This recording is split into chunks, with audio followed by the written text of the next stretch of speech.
Hey guys, number one Marmaduke fan here, organizing my comic book collection. So here's what I thought I'd do. I thought I'd give you like a little preview of some cool stuff I've been finding in the old floppy issues of Bone.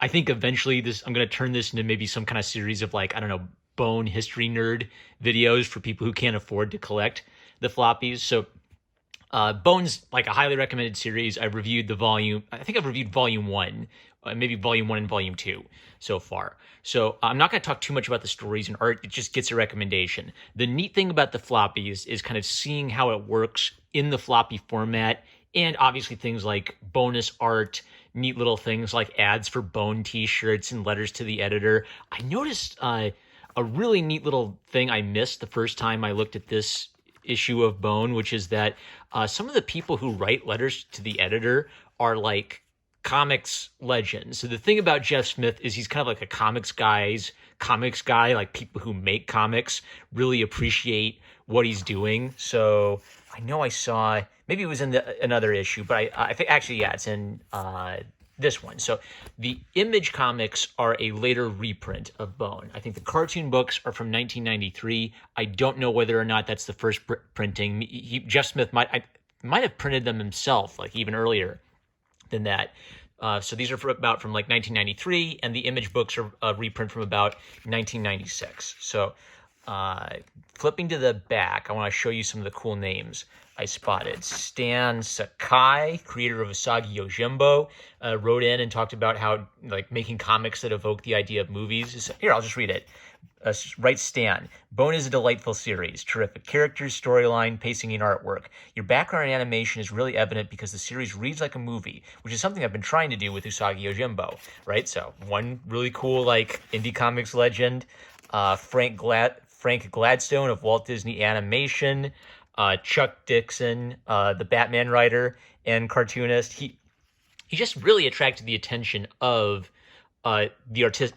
artistic people and people who love comics. And you know, they say of some people he's a writer's writer, meaning other writers like to read him, to kind of maybe something about the way he writes speaks to them as a community. An artist doesn't just make art that the community likes, it makes art that is of real interest to other artists and other painters. So that's something that's always struck me about Jeff Smith, is his ability both to speak to normies, but also really to speak to comic artists and comic writers. So there was that in the Image series, and then in the cartoon books, there are a few neat little things I picked up on. So number 7 and number 8, I'm guessing that the really early issues are going to be a lot more expensive, but these are in my price range for now. So, you know, cool little things like this Bone T-shirt, this Bone limited print. I'm sure that's got snatched up and the price has jumped up since then. And issue 8, I just love this cover. Slightly different coloring job than they ended up doing in the color edition released years later. Other kind of neat observation is it's really cheap newsprint. So, you know, this is a very famous series, but it's not like Jeff felt like it had to be on extra pristine paper for just this initial print run, you know, to bring down the price a little bit. What was it? Initial price $2.95, like better than black and white, so no color ink. That's really affordable if you got it at its original pricing, and I'm paying like $15 to get it collectible. This one, the Hero Premiere Edition of the Bone Holiday Special. I think the story in the Holiday Special either got reprinted in the Bone Complete Edition, or if it's not in there, it might be in the Bone Handbook. That's sort of a companion volume to the Complete Edition. This, it looks like he upped the quality of paper to a glossy paper, but sort of kept the texture of his Bristol board to give it maybe that newsprint yellowed color feel. There's also a bonus illustration that was I don't think I've ever seen this reprinted apart from here, so that was kind of cool to find that. And an extended interview with the publishers of Hero Comics. So this is something I might, I don't know, turn into an essay or something for a history video, and some special illustrations that I've never seen anywhere else. So this is like the number one series. Oh, good grief. Wait, I didn't notice this. There are even some whole little mini comics that I don't think he ever reprinted. That's so cool. All right, so I'm definitely going to make some history videos out of this stuff as I continue to collect it. So, and some of his process art. Really neat.